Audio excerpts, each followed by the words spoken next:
Bom, aqui é o grupo que fez a atividade, Aline Queiroz, Celso Assani e Washington Tadeu. Aqui é a atividade 5, que é a criação de um sólido de revolução, que seria uma peça de xadrez tipo peão.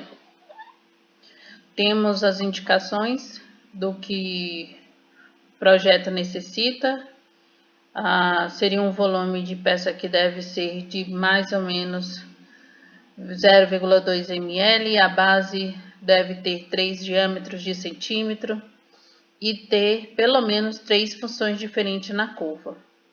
Em seguida, nós vamos determinar o volume da peça, o comprimento da curva projetada, a área da superfície do visível e o centro de gravidade. As bibliotecas utilizadas nesse trabalho foi a NumPy, SciPy e a SymPy.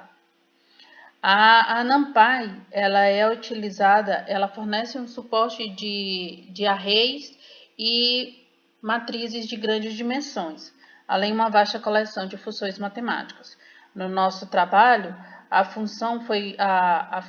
biblioteca foi utilizada para a definição da função R3, que calcula o raio do segmento circular. A SPY foi uma biblioteca também que complementa a NumPy e fornece ferramentas adicionais para integração, otimização, interpolação, álgebra linear e outras operações matemáticas avançadas. Para o nosso projeto, ela foi utilizada para realizar as integrações numéricas necessárias para calcular o volume, o comprimento da curva, a área da superfície do visível e o centroide de gravidade dos segmentos do sólido de revolução. E a SymPy, ela é uma biblioteca simbólica para a matemática e ela teve uma função no nosso trabalho, onde ela representava as funções dos raios dos segmentos do sólido e no cálculo derivando a área da superfície do visível com precisão. Nós temos a definição dos segmentos da peça. A peça terá 3 segmentos distintos, 3 segmentos geométricos distintos. O segmento 1 seria o cilindro. O cilindro, ele tem o raio como 1,5, seu valor 1,5. O cilindro ele possui um raio constante de 1,5 centímetros e se estende ao longo do eixo Y. O segmento 2, que seria o tronco do cone, o tronco do cone ele pode ser visualizado como um cone cortado com um plano paralelo à base, resultando em 2 bases circulares de diferentes tamanhos. A equação utilizada para sua definição foi a equação linear, onde eu tenho o m, que é a inclinação, aqui, onde eu retorno o R2 como 1,75 menos 0,5 vezes Y.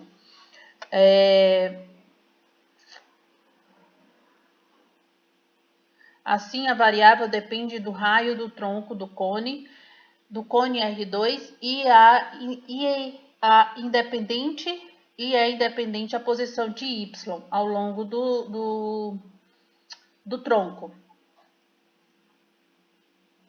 Assim, o tronco ele tem um comprimento de um raio que varia linearmente de 1,5 a 0 centímetros no intervalo de 0,5 da posição inicial do intervalo a 3,5, que é a posição do final do intervalo.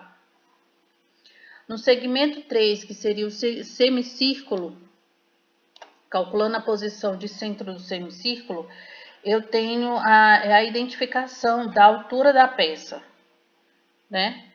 Que seria 5 centímetros que é indicado. Esses 5 centímetros ele foi indicado pelo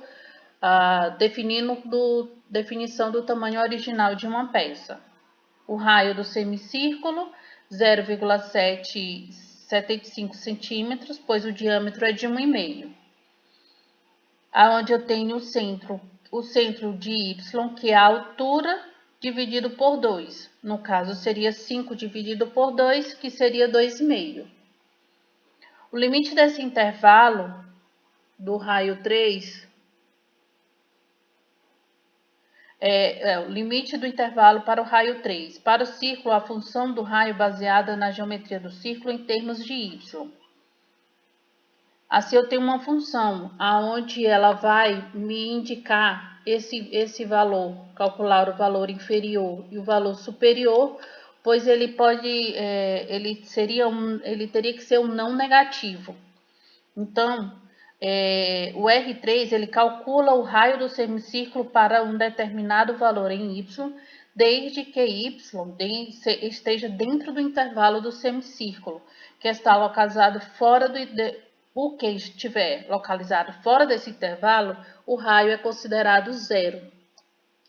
Que no caso, essa definição de R3 aqui, ele tem como uma condição de inferior de 1,75 a 3,25.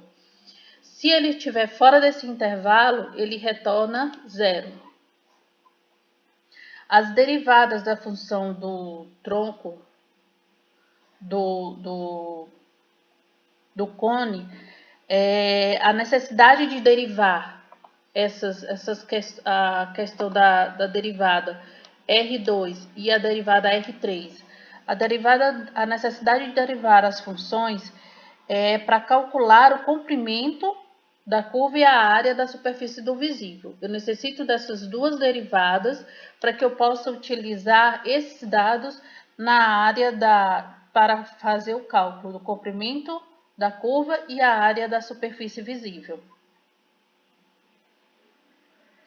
Essa fórmula, as fórmulas utilizadas, elas estão no Teorema de Pitágoras, aplicado infinitesimalmente ao longo da curva, considerando não apenas a variação vertical de y, mas também a variação horizontal correspondente. A definição da derivada de R3 é a função que vai descrever o semicírculo, né? Esse semicírculo, ele é utilizado em uma função que é a raiz quadrada do semi-raio de 2 menos y do centro ao quadrado. Para encontrar essa derivada, foi aplicada a regra de cadeia, que é uma função da regra de cadeia. Calculando essa função da regra de cadeia, ela vai ficar para o intervalo de 3,5 a 4,5. Fora desse intervalo, ela também vai me retornar zero. Então, após feito toda a regra de cadeia para essa derivada, derivando a raiz quadrada e derivando o u em relação a y, e depois substituindo os valores de u, eu tenho um intervalo que o meu resultado ele vai do intervalo de 3,5 a 4,5. Fora desse intervalo, ele me retorna um valor de zero, que seria esse retorno aqui.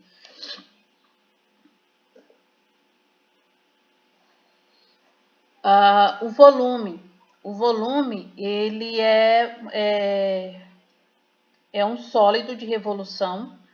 Esse sólido, o volume desse sólido, ele pode ser pensado como a soma dos valores indefinidos dos discos infinitesimais ao longo do eixo Y.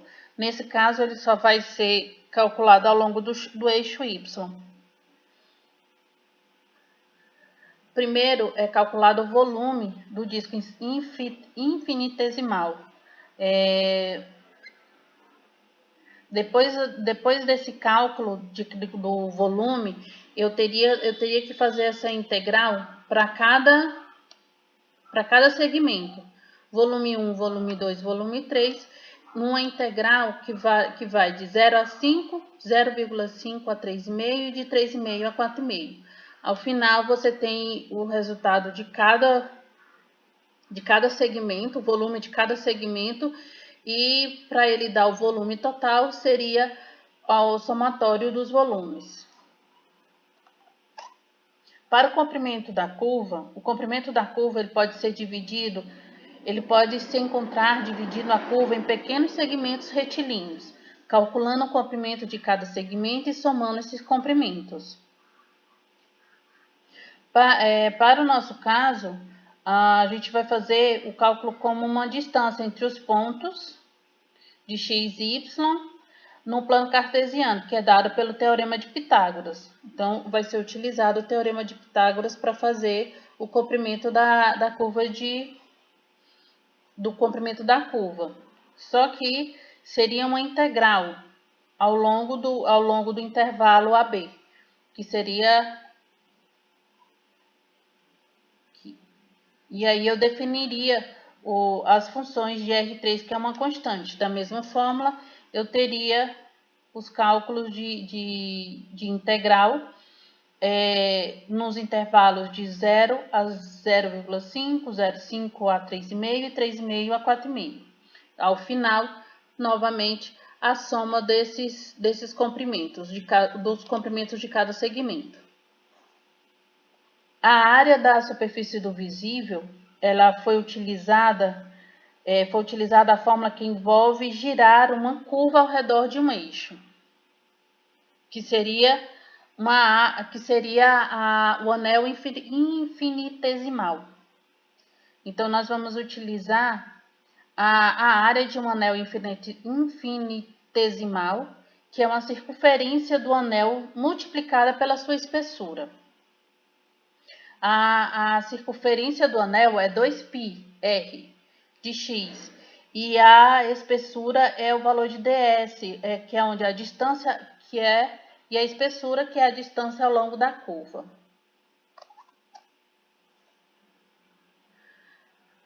Assim, eu teria uma integração para encontrar a área total da superfície. Para calcular a área total dessa superfície, nós integramos ao longo dos intervalos. Então, ela é integral, você faz a integral ao longo dos intervalos 0,5, 0,5, 3,5, 3,5, 4,5.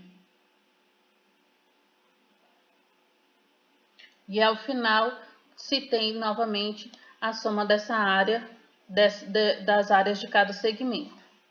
Para o centro de gravidade, ele pode ser encontrado integrando os momentos dos elementos da massa, de massa infinitesimais, ao longo do eixo de rotação. Para o cálculo do centro de gravidade é necessário o volume do sólido, que já foi calculado anteriormente. Nós já temos calculado o volume do sólido. Então, eu vou calcular o momento em relação ao eixo x. Esse momento é usado para calcular o centro de gravidade ou o centroide de um objeto. O momento de massa em relação ao eixo x é a soma dos produtos das massas dos elementos do corpus e sua distância do eixo x, matematicamente para um corpo contínuo. Isso é expresso com uma integral. Então, o momento de massa é também realizado em integral. Aqui no centro de gravidade, onde a gente tem, por exemplo, y integral, aqui eu já tenho o momento de massa, que é calculado o momento de massa para o sólido de revolução. Após a aplicação ao centro de gravidade, que eu tenho o volume de massa e o momento em relação ao eixo x, o meu centro de gravidade é o centro de massa, o momento em relação ao eixo y, dividido pelo volume, que é esse aqui, ó, o momento de massa, que é esse valor momento de massa, momento de y pelo volume. Aqui os momentos já calculados previamente, né, em relação ao eixo x e nos intervalos mais uma vez. Todos os intervalos foram calculados, da integral foram calculados iguais. Aí eu tenho aqui agora o que é pedido na atividade, o volume da peça, o comprimento da curva projetada, a área da superfície visível da peça e o centro da massa de gravidade, o centro de gravidade da peça.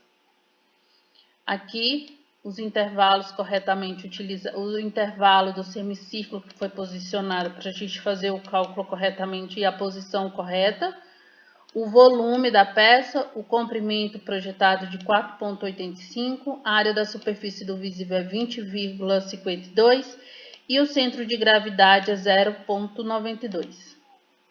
Aqui a gente eu consegui deixar em centímetros, pelo menos, porque pelo centro de gravidade não consegui fazer a transformação de unidade.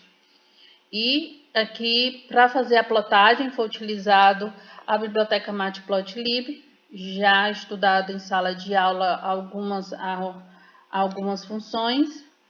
Aqui, criando a plotagem 3D, os parâmetros de plotagem, plotando cada segmento e ajustando os rótulos. E aqui, como final, a nossa peça, o nosso sólido de revolução, que seria um peão de xadrez.